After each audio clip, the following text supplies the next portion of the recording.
Hello, my friends. How are you? Doing a little last minute thing here from London.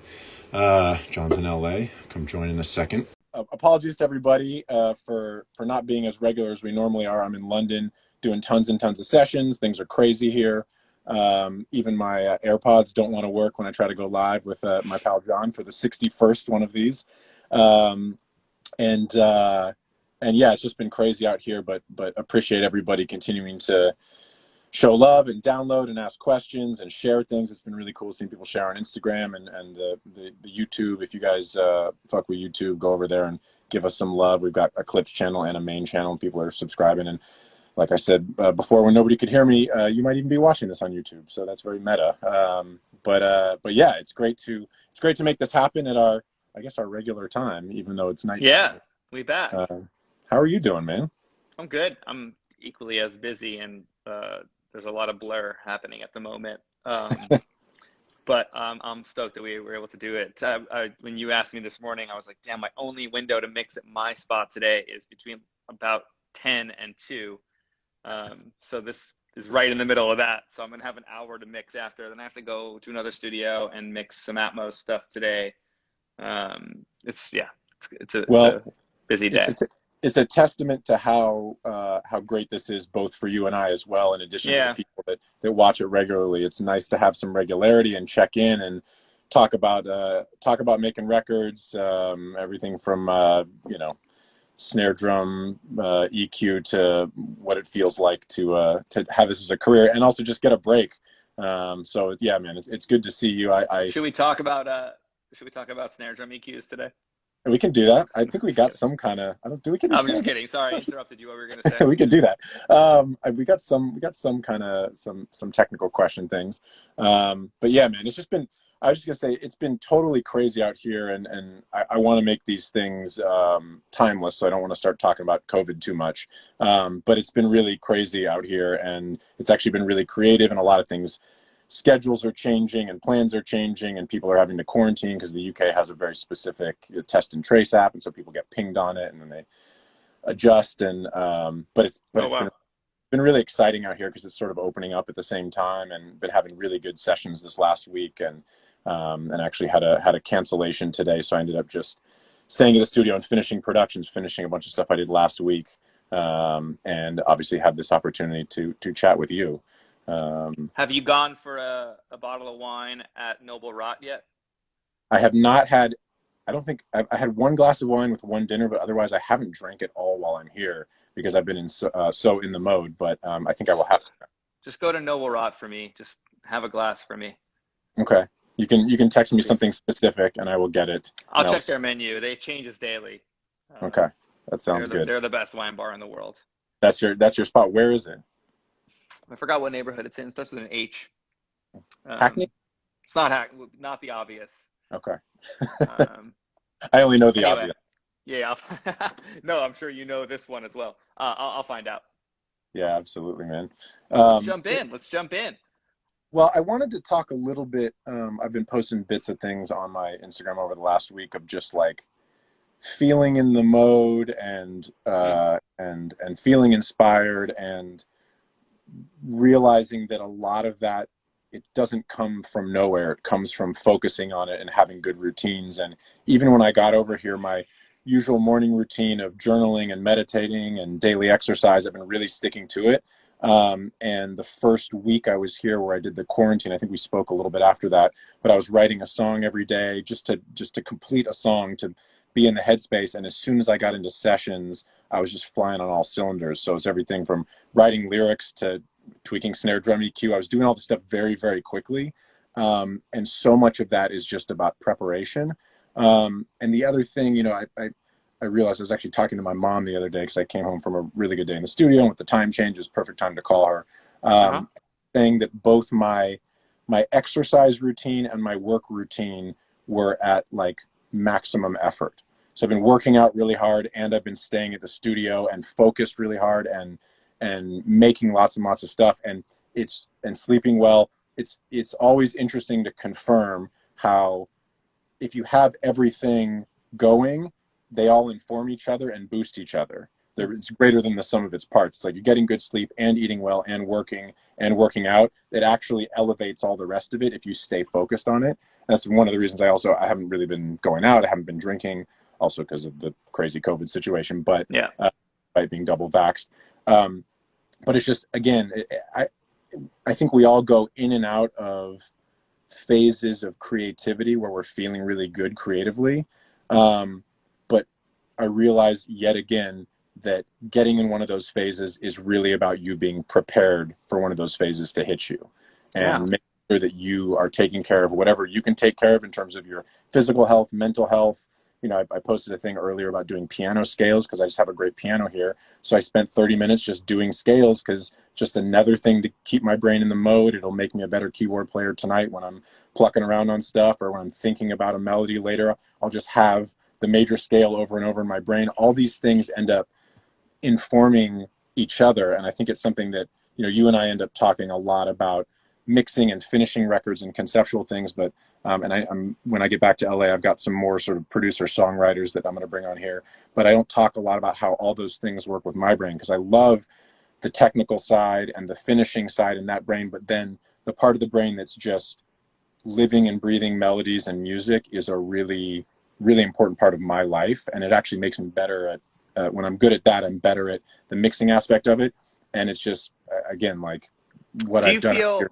Mode. do you feel like when you're maximizing routine, you're maximizing all the stuff that allows you to be like, as you just firing on all cylinders, as you put it, are you noticing an awareness of the music being created, an awareness of where these bits are coming from, or is it the opposite? Is it so almost second nature and magical that because you've set up this availability, emotionally, physically, mentally, that it just kind of exudes out of you at this point? Are you noticing where's your mindfulness practice when it comes to recognizing a melody or a chord progression, Yeah. or the early stages of creativity coming out of you? Where are you when you reflect back on it end of day? Like when you call your mom and you've had a good session, where are Yeah. you at after? It's the thing that is expanded. My brain is always a bit of both, but the thing that expands in this time is very much the latter. It's the flow state stuff. Yeah. And it's I always like the boxing analogy for whatever reason, not because I've done much boxing or sparring. I've done a little bit, but because I think it's something that everybody understands. It's like when you're boxing, when you're training for a fight, guys are doing tons of jump rope. They're doing cardio. When you're early on, you're learning how to, move your hips into a punch. You do lots of slow, or martial arts and stuff. You do slow technique. But then when you're actually in the act of doing it, when you're performing, and in that case, fighting, and in my case, writing songs or mixing or whatever, the best case scenario is all of that training turns into flow state. Yeah. So, I noticed it last week because I've been playing so much guitar, and even playing, I did a bunch of reels with this little toy piano that's in my friend's place where I was staying, and just learning like these classic songs, but having to break them down into 1.5 octaves with one hand on piano. And it just, it's a very silly thing, but it's also like you learn a Diane Warren song and you learn another thing, and all of a sudden you're translating it, and it puts my brain into a place where I'm thinking about chord progressions differently. So then when I'm writing songs and we need that moment where like, oh, I need to shift something, I don't think about it, I just do it. And Yeah. that's the thing that, amazing keyboard players can do that all the time. Amazing mixers can do that all the time. I kind of have pieces of all of this. And so when I'm not fully in the mode, in a session, I'm like, I just finished a song that I co-wrote. I produced the whole thing. I might mix or co-mix it. Actually, I have to have a conversation with you about that. Maybe we can mix something together. Mm-hmm. But I played all the instruments on it. But I also wrote lyrics when we came back and finished. I was doing all the pieces of it, and I realized that I'm only really good at those things, however they combine, if I'm constantly in the mode of doing it, where I'm falling asleep thinking about songs, I'm waking up thinking about songs. But it's so much about getting into the flow state. It absolutely is. But where do you feel like this trip, this journey outside of the comfort zone? Because we talk a lot about comfort zone, and I see it as being a positive, being in it for an extended period of time. But you have shifted it. You have gone on an exploration of creativity outside of your existing limitations, that has to play a role. Sure, workout routine, health routine, all this stuff, but you're somewhere else. You're not thinking about, I mean, I don't know if I'm not going to speak for you, but you're not thinking about what's going on in London. You're thinking about what juices I can get from the sessions that I'm in. You're not doing that much outside. Like, I don't know, I wouldn't relate to that. I'd be like, what's in London? I want to go hang out. I've mixed for 15 years. What's in London? And you're not doing that. That's what's interesting to me, is like, you're not even stoked on where you're at. You're just seeing something new, feeling something new, and creating within it. I'm sure you're going out and doing some stuff, but that doesn't seem to be where your head's at. And I think that's really interesting, because you're not necessarily bringing London into that. You're bringing the practice of COVID into a new country and new creative city and zone with new people that you haven't created with. But really, we're talking about the extension of your practice from home for a year and a half, now in another place where you're so zoomed in. It's like reignited a different fire, one that you probably could have in LA without COVID. Like, that's what I'm trying to find the thread there. It doesn't seem like London based or travel based. It seems like all the practice led up till this moment where you're feeling ignited. It's interesting to think about comfort zones, because it means so many different things, as we've talked about. There are aspects of what I'm doing now which are extremely in the comfort zone, but a lot of that is the preparation, so that, like, whether it's workout, sleep, journal, meditation, playing guitar or piano every day just for fun, these things that like anchor me and set the foundation for then being in a place where I'm uncomfortable and everything's spontaneous. The songwriting process is so much about not calculating and about trying to be emotional, but you don't know where it's going to come from. You don't really know how to find it. And those of us that write songs all the time, you're kind of looking for, there's a lot of techniques for, how do we take this break? Let's change the key. Let's try a whole new thing. Let's go deeper on the thing we're frustrated on. You're more fluent in it, right? You're more more limber. You're able to switch directions quicker, because your brain is making wider, more vast connections, because it's open, because of the physical activity, and we know these endorphins are rushing, and there's a lot changing chemically inside of you, and that's what I guess creates what you're calling the flow state, is just this availability to be malleable and limber in the creative process. I'm still on this tip of the physical and the mental practice that has gone into this. It's just thinking of, like, if people go on vacation, people escape their surroundings to change up their routine, to change this, to change that. We always are trying to find something new. We're all either guilty of it, whether that's positive or negative, and you're now implementing all of it. And it just sounds like implementation. It sounds like you can't just, I'm going to go to London and I'm going to start a new exercise routine. It's like, oh no, we're starting the routine months, year prior. So then when it's time to go on this creative trip, this writing trip, you're already at that place. And I think it's worth commenting on that being the journey to some sort of destination, right? There actually was a destination here, whether you knew it or not. You have now arrived at an outcome where you feel creatively open from all the practice before. And that's what's interesting to me out of all of this. I think it's great that a question comes to mind, like, what's your favorite lyric you've written? Like, I'm actually curious on what you're feeling good about in the room. I also love this episode being way more about songwriting and the creative process, and me kind of asking you questions, because it's usually the other way around. I'm mixing. Who the fuck cares? You all know I'm mixing. So, but I'm wondering what feels most open. I love the concept of changing directions fast. That's more of a musicianship thing versus a songwriter thing. The ability to change keys really fast and go to that 6 chord and know it, and know like what extensions you want to put on, and really feel it musically, and not just like, oh, what happens if we do this? It's like, no, I know that something will happen if I go here. And that comes from practicing the keyboard. That comes from practicing your instrument and understanding theory. And that's what you're doing on Instagram. I've seen it. I love it. That's the thing that I'm hesitant on starting when I think about keyboards, is it's so difficult and so monotonous and kind of annoying. to do, but it's the only way to become limber and physically Yeah. switch and get that under your fingers so the creativity can flow. And you're doing it, and you're living the example of something I've thought a lot about. Well, I was gonna say real quick on that note, doing things like piano scales, I now connect in my brain to like both eating something healthy or doing a 20-minute meditation in a sauna. Like, it feels challenging, but I know, because I've done so many things like this, I know that if I finish it and as I do more of it, it will translate into me being better in other realms that will make me really happy. So I've done it enough where I make that connection. So I'm doing something difficult and sitting there and like losing my mind because I've now tried to do, you know, the 16th notes on the scale at that tempo, and I can't do it all the way through, and I will not finish until I go all the way up and all the way down and get it right.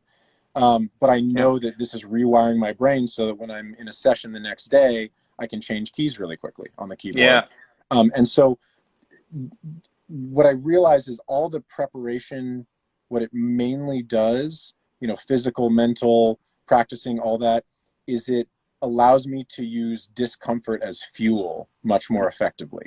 So I'm, you know, a big part of what I do in a songwriting session is I get in where I fit in, and I break, you know, I break writer's block, and I create inspiration, and I whip up a track really quick, or somebody has an idea and I can make that, or we're stuck on a lyric, I can write it, or they have a story and I have a title quickly. So my role changes dramatically throughout the day when I'm in a writing session. And so that's where all the preparation comes in handy. There isn't a place where I feel uncomfortable. I feel really comfortable writing a lyric, writing a melody, figuring out what the song title is supposed to be, editing, making a track, whatever it is, because I've been doing bits of all of it for weeks. I mean, you feel comfortable leading the room. You feel comfortable moving things in a direction towards an outcome. That's kind of what your sitting role is. back and having the instinct to go, somebody's on one, I'm going to stop everything that I was just doing and just sort of quietly help focus this. And maybe I play piano for a half an hour while the other two people write all the lyrics, because if I played it on a track and loop the track, it's not the same inspiration.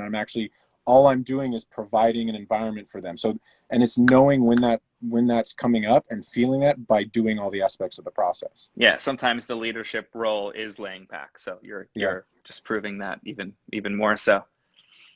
You know, and asserting when needed, and sharing the leadership positions where everyone in the room has their moments, everybody feels creatively heard and understood.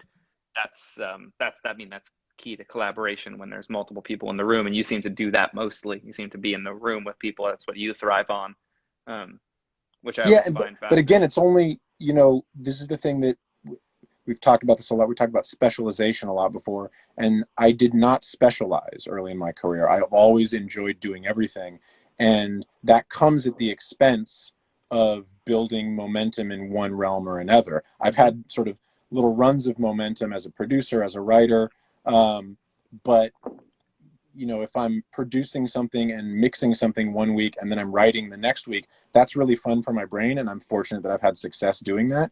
But also, if I was just writing or just producing and mixing, I could reach that flow state more quickly in one of those roles. And the fact that I do a lot of different things makes it more difficult to get into that place. What it really means is I just sacrifice everything else in my life. And meaning, you know, I still do this, I still have friends, I still call my mother, I can date people, whatever, but like, to get into this space here, it's a lot of like, are you coming out tonight? I'm like, no, I'm in the studio.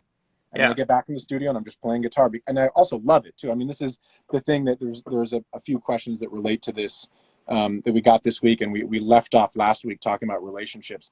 But it's really important for people to recognize if and how they really love this process, because as we've talked about, you will live a different life than most people you grew up with, most people that you will interact with. So it really has to be worth it. And I know a lot of people I grew up with who are more talented than me, who are living happy lives and had kids around 20 and are just living a different life. I assume some of them are living happy lives. I don't know them all that well or in touch, but like, those are real choices to make, and you got to be sure that this is something that you're really excited about. I wonder this trip has confirmed it for me, for sure. I'd wonder Like, when what if it's I'm sure it's different for everybody, but when that priority or that sacrifice starts to switch to, oh, I should probably change yeah, that behavior towards long-term relationship building, yeah, because at some point you can't only be making records. I don't yeah. know. I mean, I wonder where Well, that when that shifts. I'll ask this question. Ray asked this really great question. There was a long question about relationships, friendships, people taking it personally when you don't show up to their social events because you're focused on making records. And I want to read the end of it. I'm only 19, but I've lost heaps of friends because I've chosen to focus on self-improvement and career advancement rather than hanging out and going to parties. And so I think that, you know, this person is going through it a bit.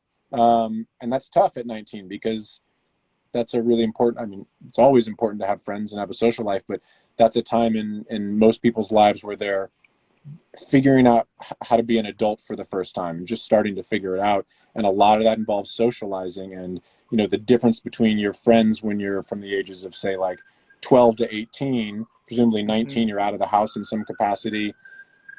It's a very interesting time to be sacrificing friendship for music, which is something I definitely did. I mean, I still had very good friends, but I certainly did a lot less socializing. And even, I mean, again, maybe we're just tying it to me right now, like getting the texts over this last weekend, are you coming to this place? Are you doing this? And I just go, I'm in the studio. Yeah, I mean that And doesn't really stop. yeah, I mean, I built a community and an open door policy in my Long Island studio when I was 19 through 22, 23 when I had the space there, or 18 to that time. So if my friends wanted to hang out, they were always invited to the studio. You know, there was a lounge, there was an N64 with yeah, GoldenEye and Mario Kart, like y'all could play. So people would come through and hang out and get on the record on a gang vocal or a clap track, you know, like there was creative opportunities there. A lot of my friends were musicians, so you know, hey, we got no money, but you want to play guitar on this? Like, let's hang. No one's getting paid. yep, It's not like I'm getting paid thousands of dollars and I'm not going to extend it to you. Like, none of us are getting paid. So, do you want to just be on this record? And you know, and I translated that to the gift shop here up till COVID, which is open yeah, door policy. I mean, people were in the neighborhood and they would just text me like, "You want to come out tonight?" No, I'm in the studio. Come up and say what up. Like, come up and say hi. Spend a half hour. Let's just chat for a second. I'm going to get back to work. If you go out, that obviously changed with COVID. There's no real such thing as an open door policy. But that's the way to bring your friends to you as well. There's a lot, you know, there's a lot going on in everyone's life. So aligning schedules is going to be difficult anyway. yeah, So I don't see it any different than the, you know, difficulty in aligning schedules, and that's going to happen with people in all walks of life and creative paths. So yeah, you know, if I'm reflecting back on the 19-year-old me who, yes, I would use the same language that I lost heaps of friends, reflecting back on that, however many years, you know, 28 years later, is that how long? I can't do math right now. 400 years later. Yeah, 400 years later, I didn't lose those friends. I can probably still call them now and say what's up, and no one's gonna say like, "Oh my God, I hate you. Why are you calling me?" They'll be like, "Oh, good Bro, to you hear from lost me. you." Yeah, Yeah, you lost me. I think that maybe we can rework the language and the conception that you've lost people in your life outside of death. You know, if someone wronged you and you don't need them in your life, that's different. And if you wrong someone else and they'll never forgive you, which I doubt, people tend to forgive in general. It's a very healthy thing. You don't have to forget things, but forgiveness is probably one of the most important virtues of humanity, in my opinion. I would say you didn't lose those friends, and it's just maybe not the right time for those people to be such a you know, staple in your life. Maybe you need to sacrifice something there, but I wouldn't consider it loss as much necessarily. That sounds a little bit dramatic and yeah. extreme. I think you're right. And And the I other and I thing, did feel that way. yeah, I'm not trying to preach to I was humans just like, gonna but I was just gonna say that. Yeah, you know, when you're 19, it feels like when friends drift apart, that it's the end of the world and you're doing something wrong. But if you're trying to be a music producer or work construction or work on Wall Street or work at a coffee shop, as you get older, you friends will come and go, and I that's gotta be okay. honest. gonna use this episode to be really honest, because I don't know if he'll even hear this. But one of my best friends, I've known him since I was a year old. He's my first friend ever. I have been unresponsive to his last 3 text messages to me, just checking in and saying I love you, and I don't know why.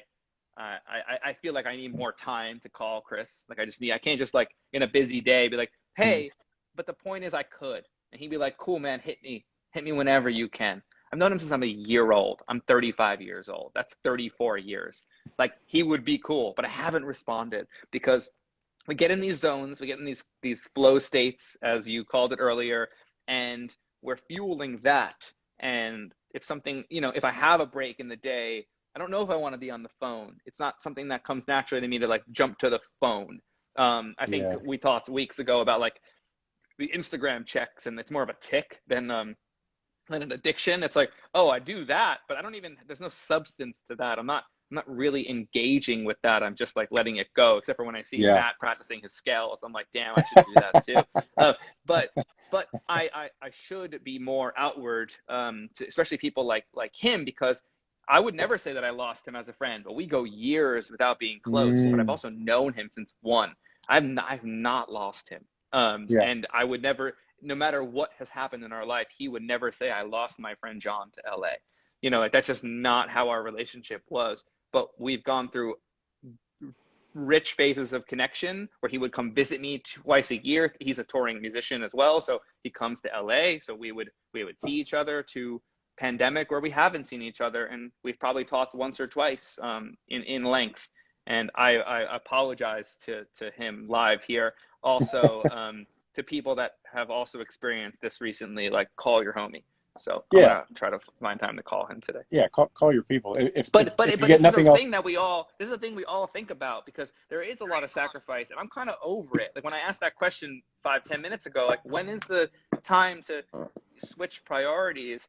I'm not there yet. Like I still feel, this is gonna sound kind of rude, but I feel like the majority of the time I'm punching below my weight right now, and I'm looking for bigger records and projects to be on, and I think a lot of that has to do with this antisocial behavior, where like a lot of these withstood clientele and relationships come from being social and checking in on people and saying what's up, and I'm not good at it. I'm not, and it sucks, because I'll have a project and then the next project will happen, and I'm like, I'm not on that one with the same people, and it's like, is that what?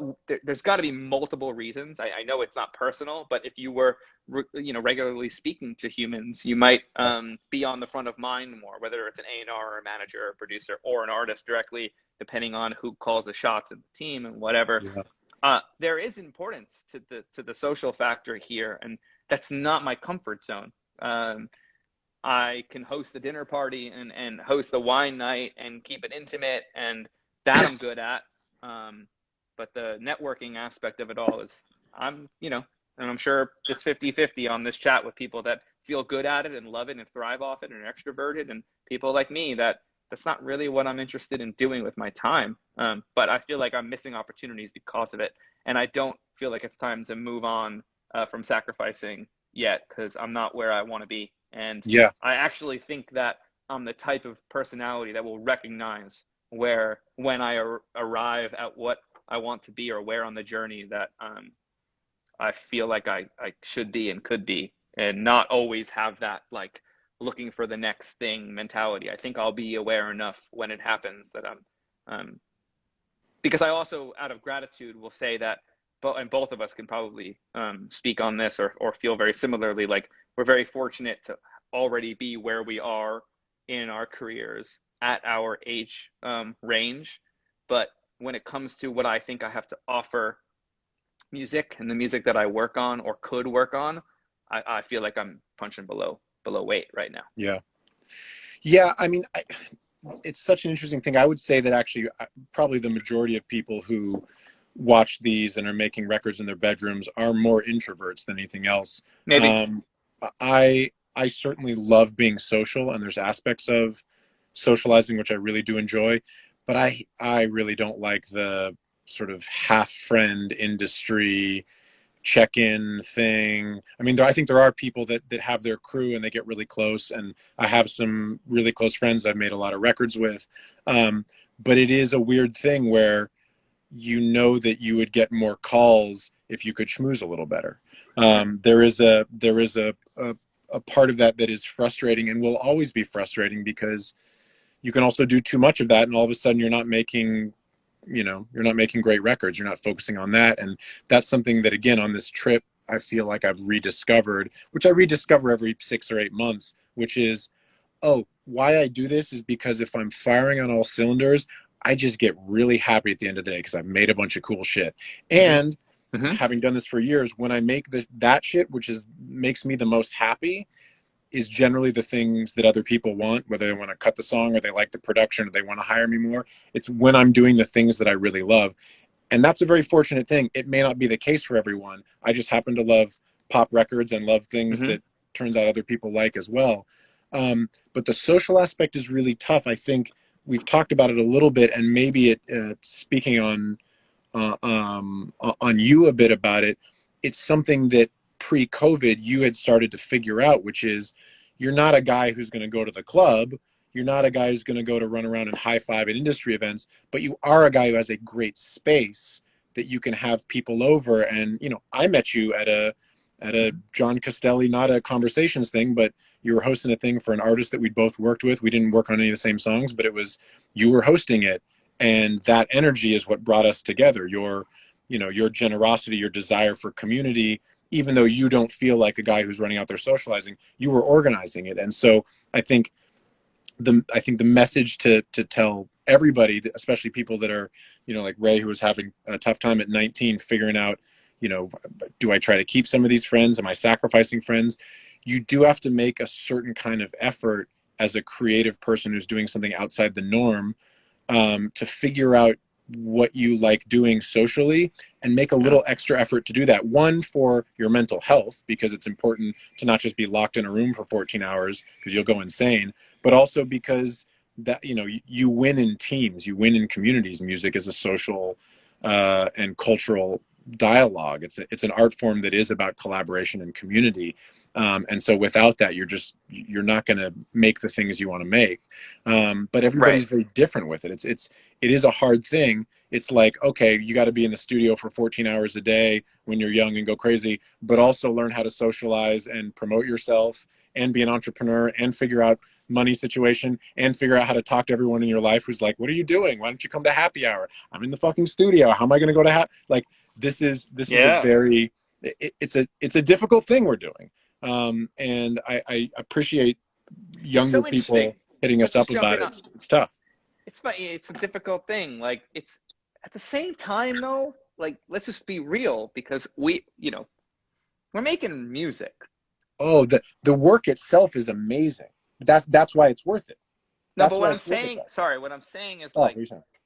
trying to be like the opposite side of the coin. It's like Yeah, it's just music. Like millions of people can create music. yeah, Um, we love what we do. I'm sure there's a bit of escapism in there to some degree. Like, well, we can just do this, and people will think it's cool that we did this, and we'll be happy doing it.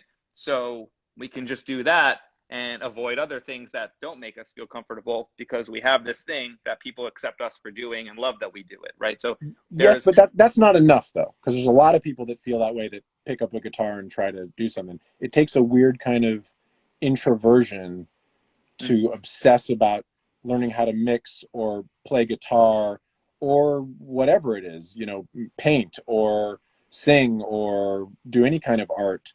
Um, yeah, yeah, of course. I mean, it's I was talking recently about the fact that like I had to spend a whole semester in music school learning the solo to Giant Steps, like by ear, not transcribing it and Yeah, writing it down by memory.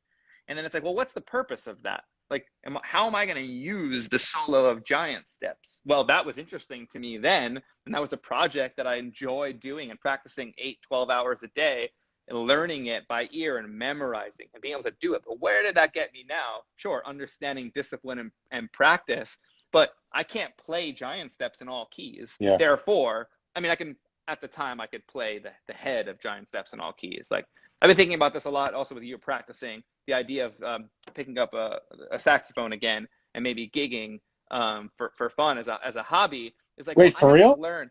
Yeah, I think about it all the time. Oh, let's start a Um, band, bro. I would probably get a soprano and relearn a Love Supreme. But my point is that like I don't that practice necessarily like we talked about specialization. In order for me to be good enough to go play live, I'd have to learn all these pieces in all these keys, right? That takes excess practice. To on a whim, we have a new singer in the band and they want to do take the A train and E flat. And you're like, fuck, I have to like go down six. Like that takes a mental muscle to Yep. to Yeah, to absolutely. to do that. Am I ever gonna be that good at that practice in my brain again at 35? Probably not, right? So thinking about where to put that energy, it's like, well, I'm mixing. If someone says they're not feeling this thing, I can do this thing really quick and understand it. I'm really limber and I'm really fluid and Yeah. flexible in that. Can you really be that in all things? That takes a lot of effort, a lot of sacrifice. If you want to Yeah. do that at that level in 4 different aspects of your life, do you want to be that good? Like like I don't anymore. That's where the competitive nature of Jon Castelli comes in, very competitive, and I want to unwind some of that because it just it's only sacrifice then. Like where's the living? And I'm sure I live well to people that zoom into my life a little For bit. sure. But am I really like why thinking about going on a trip and I'm hesitant because I wonder what gigs I'm going to miss while I'm there. Is that Mm. really living? And that's not even what I want to be thinking about. Mm. You and I talk about this off mic as well. Just do it. So like, well, my brain doesn't say just do it because this discipline and this practice that has been in place is like, no, if I'm away for 2 weeks, I'm losing something. Like Yeah. it is like riding a bicycle, but when you're on and you're in that state regularly, that flow state regularly, I'm much better at mixing. I'm Yeah. much better at me. So taking a break and missing out on an opportunity is going to make me less good at me. But that's the story I'm telling myself. I don't even know if that's true. It's just I don't very even know. hard. It's very hard to calculate. This is a hilarious thing to quote because he just passed away and he's such a like people call him a war criminal. So I'm not even going to get into a political opinion. But Donald Rumsfeld had this classic thing about known knowns and unknown knowns and Yeah. unknown unknowns. Like if you say, fuck it, I'm going to go take a trip, you know what you're sacrificing, but it's very hard to know what you're gaining if you're doing something that's new and different. It's you have unknown unknowns. So me knowing I have some things going on in London, I've had success out here, I can set up sessions, but also there was a lot of unknowns coming on this trip, but I needed that because after the last 18 months cooped up, still making records, doing lots of great things, having a good time, but I was like, I need to get out and just see what the fuck happens. And a bunch of sessions have been canceled and things have been moved around, but that dynamic aspect to it, to this trip, has hit me with all these new things, which has made me a better record maker. Not necessarily exactly how it would be for you as a mixer, but I think those of us that have our routines and are very consistent about a lot of this stuff start to get hesitant as we get older. It's why people become politically conservative. It's why people are stuck on the music that they fell in love with as a teenager for the most part and don't listen to new stuff. Once you figure out the things that work for you, it's much harder to go, I'm just going to try a bunch of new stuff. When you don't know what music you like when you're 14, you're just excited to listen to anything and figure it out. But when, my friends, I remember I was saying this to somebody recently, maybe I said it to you on here, but it was about when I turned 30 that all of my friends I grew up with started asking me questions like, what's up with this Lil Pump? Like, I don't like this new music. And they were basically doing a version of the kids these days, like the kids these Yeah. days and their crazy music. And I was like, oh shit, like I'm now a generation above teenagers Mm-hmm. and this feels really weird. And so we have to make a concerted effort to, again, maybe we're talking about comfort zones or maybe we're just talking about, I don't know how to quantify it, but you don't know what you're going to get out of situations like that. It's just very hard to calculate it. There's no right answer for it. And for you as a mixer, it's a bit different too, because your work requires a certain amount of consistency in your studio and your space. And when you hear 30 songs in a row for over 20 days, that 31st song, you know, you can make very smart choices very quickly. But if you're running around to different studios or you're jet lagged, it fucks all that up. So it's hard to tell. It's really hard to. I listen to a song that I have to mix after this. I have 2 hours to mix it before going to do an Atmos mix, and I know exactly what I'm going to do, and I remember what I heard before I got on with you, just in the 10 minutes of listening to the rough and understanding what the stems sound like. I know exactly what I'm going to do. My speakers tell me what it needs, and the song tells me what it needs first and foremost. And I can, like, I know the first 4 moves that I'm going to do as soon as I get off the call and run over to the computer. But that's repetition. That's based off of yesterday's 3 songs that I did, and the enthusiasm back from the clients on how they sounded, right? There's real-time feedback happening, and that's really important too. It's like, well, I talk about breaks being important, but breaks mixed with consecutive flow states. You know, I know exactly what I'm going to do. Like, not even that's not even an exaggeration. I'm like, I can even get into the numbers on the range in the vocal that needs to be dealt with. You know, and that comes from practice, and that comes from the sacrifice that we're talking about, and that fluency. I can't play in all keys on the saxophone anymore, but I can mix all genres, and I can understand balance wise where things sit in all genres. And how to get them there with techniques and tools and tips and tricks that people are all, scouring the internet for. And you may find that, you going out and relearning a bunch of things on saxophone and being able to play with a group of musicians that are going to be at a higher level than you because they've been doing it for a long time, but you're going to be able to sit with them. That might give you all the social satisfaction outlet that you, or the outlet for your socializing that you haven't been getting for the last 18 months, and then it might just make you a happier person, and then you get back to mixing and be better than you would have if you would have just stared at your computer. And it's just hard to know that. It's just very hard to know those things. Let's just say it now. Let's say, what year is it? 2021? 2023. I'm gonna put together a trio. Let's go. Or maybe a quartet. Probably should have keyboards, bass, drums, and saxophone. I will 3 years from now. I will attend your gig and drink a glass of scotch while I watch it. Will you? I will. Man, we've gone on our own. I never know if people like this sort of conversation or they just want to hear about compressors, but I always enjoy these, and I think this is something that, especially on the Discord as well. Don't use compressors. Maybe we can hit a couple quick questions. A bunch of people have been asking questions on here as well. There's actually one was kind of related to. Oh, there are a few Atmos questions. I know you said you're.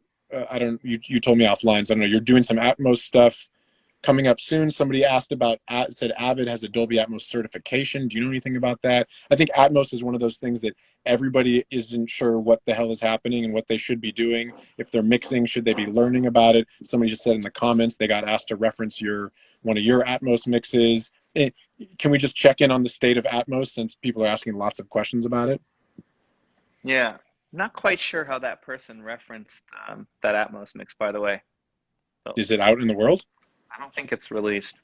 Okay. So maybe, I was going to comment on that, but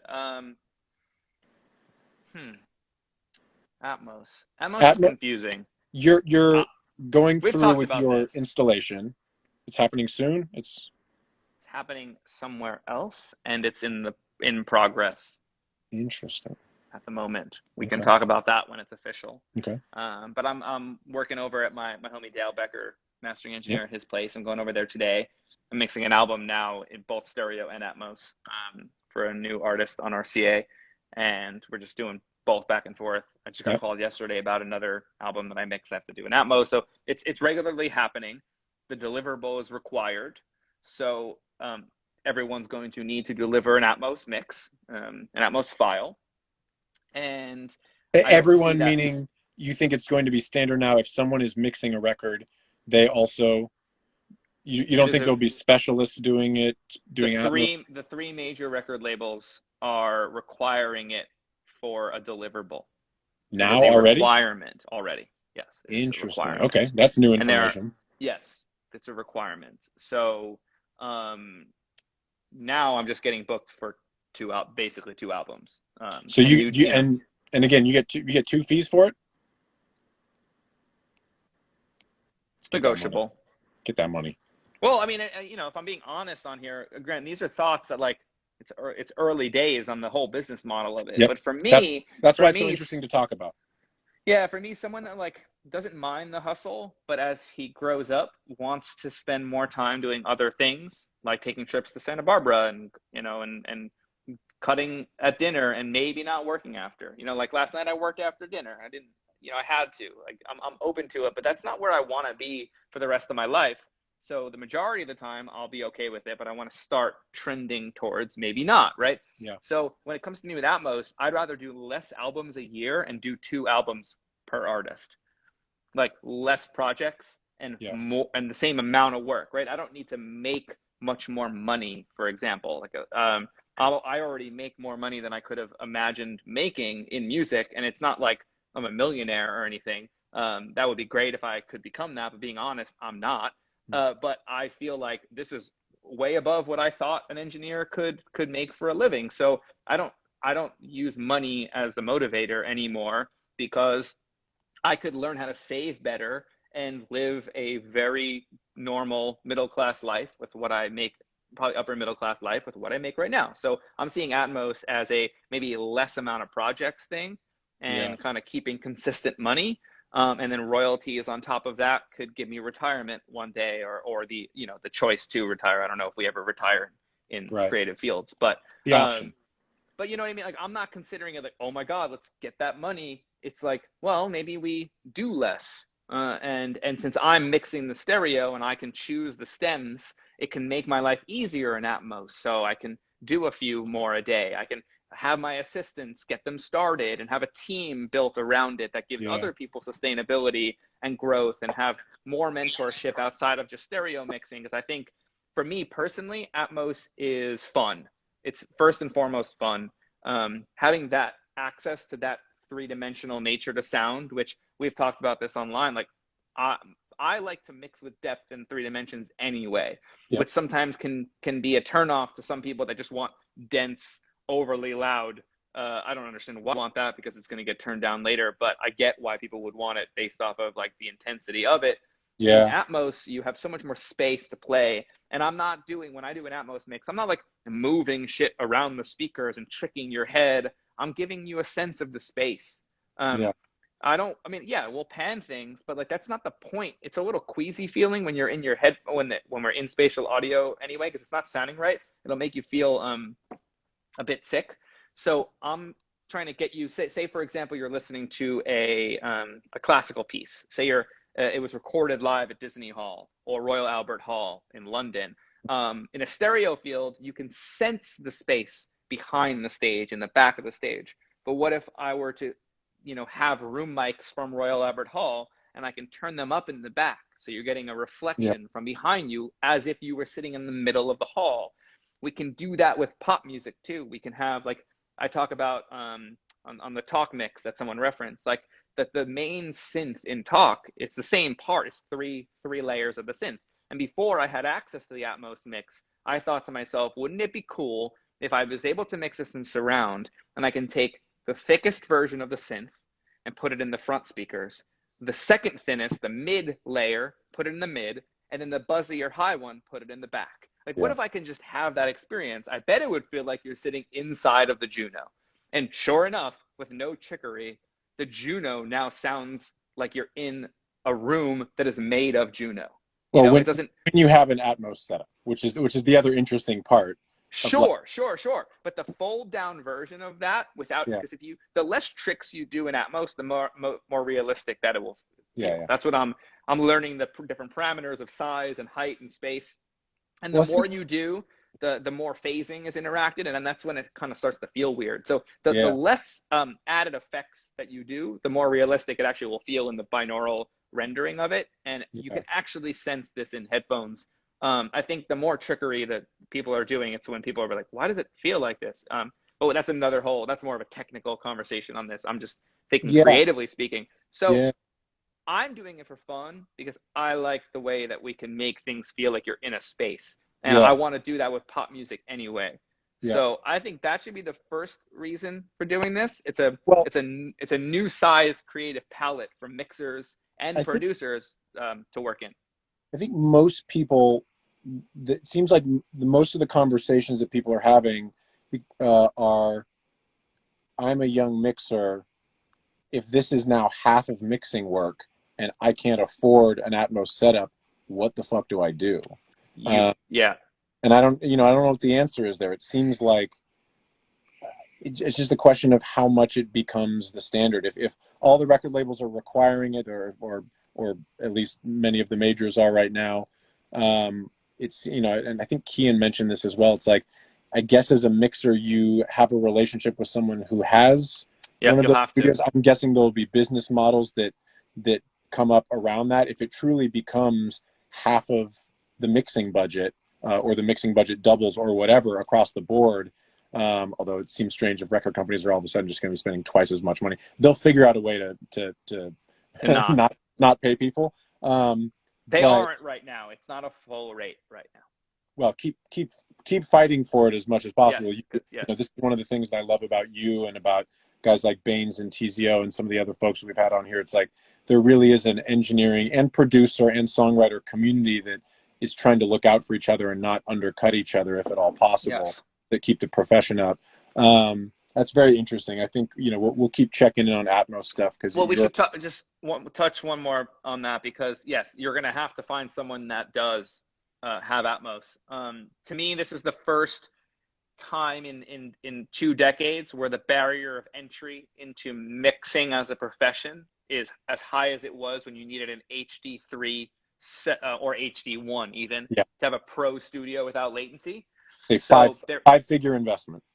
yeah, yes, like high 5-figure investment for this. So there's a barrier of entry that, in a sense, I'm into as a professional in the field who wants to uphold standards um, and expertise in a field. I don't actually think this is controversial, and Manny said it many years ago, and I kind of hated on Manny for saying it.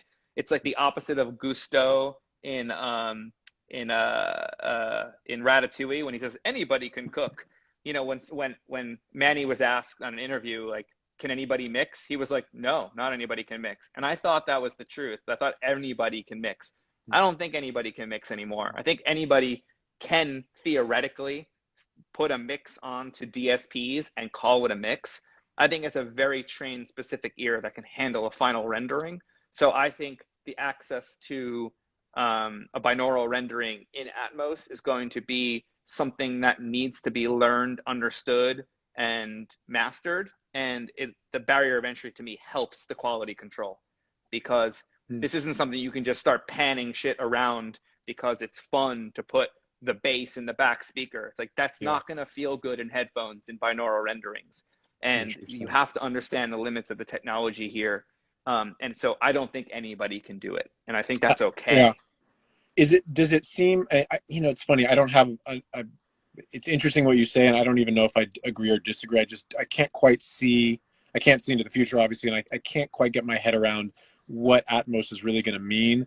I haven't listened to Atmos mixes in binaural. It seems like that's the way that most Atmos mixes are going to be listened to. But then it's, unless it becomes a really interesting way of creatively for major artists, it's going to be a novelty until then. It's just a matter of a hardware upgrade. Just a matter of it actually feeling like things are happening. Well, but people have to do good mixes too that are more compelling than what they're used to listening to, and that's a bit of what you're talking about too, where people like you will do an Atmos mix and it'll be there'll be creative decisions in there. But the question is, are most Atmos mixes rendered in binaural? Are consumers going to prefer that to what they're used to hearing with mixes. And if that becomes the case, then certainly, but it's so hard to know that. And I haven't listened to these mixes, but it is a very, Another quick thing is that apparently, I think starting in 2023, all new cars will have Atmos in their stereo systems. So it'll be in cars. It's already in all the new Sonos systems. I'm sure Apple will put it in whatever their new version of the Home is, the HomePod. Like, it's already being put into these devices that give you a sense of Atmos. So money is being spent on the encoding being in these products for long term. It's only going to get better is the way I see it. So yes, what does it mean now? It doesn't mean that much right now. It doesn't sound good right now. I definitely know, I can say that, okay, I don't know anything. Nobody knows anything. But with how fast technology is advancing, can we not get a set of headphones that actually sounds good binaurally speaking? I'm sure we can. But sounds good is a subjective thing. We certainly do whatever we want technologically. And it's based on it's also based on the internal cavity and head and the body size and the way that our ears work, and you're going to have to get custom molds. But that's not something that Apple's afraid of. I think it's already being discussed. Like, imagine walking into an Apple store, getting your ear molded for a connectivity inside your AirPods that you get you shoot a room, you shoot your ear, you shoot your cavities, and you get something created that sounds great with, for you. I don't see that. I don't see that as being a hard thing to do, is all I'm saying. Not a hard thing to do, but an expensive thing. Earplugs. No, not necessarily. Not necessarily. With scalability, like, what do you mean? AirPods are already expensive. So offer you a $50 to $100 visit to get your ear shot and custom molds. I mean, but it all comes back to, it has to sound better. People have to prefer it to stereo mixes. And so that's the part which I haven't heard yet, and we'll see. I think that's 5 years out, 3 to 5 years out, realistically speaking. But as a professional in the industry, talking with you here, I would be doing a disservice to mixers and producers if we didn't bring awareness to the fact that it is a required deliverable. Are they going to pull that plug? That's interesting. That I don't. Look, not everyone's going to have to do it. Every record is going to have to get mixed in Atmos, but someone else can do it. Do you need to put the investment in, the high 5-figure investment? No, you don't. But make a relationship with someone that has, and co-mix it. Mix the stereo, co-mix in Atmos. I'm going to offer it. I'm already starting to work with people on it. I'm building a team around it because I don't want to do it all myself. Again, back to the money is not the motivator here. The creativity is, though. It's really fun. I'm going to do it now. I think you and I might be doing one together soon, which I'll talk about offline with you. But very interesting how this is going to be the first time in many years where the music industry has something about the technology has shifted away from cheaper and easier, and there's now this big, expensive and barrier to entry and gatekeepers. Very interesting. We have like 9 more questions, but we've done an hour. Let's do this again. I'm so glad we made this work. Thank you for making the time in your schedule. I know it was a bit last minute. Thank you to everybody that always tunes into these things. I love you, John. I miss you. I'll see you in 3 or 4 weeks when I'm back, and let's do a couple more of these while I'm in London. Sounds good. Thank you, guys. I'm going to go on the Discord right after and say what's up. Later. Bye, guys.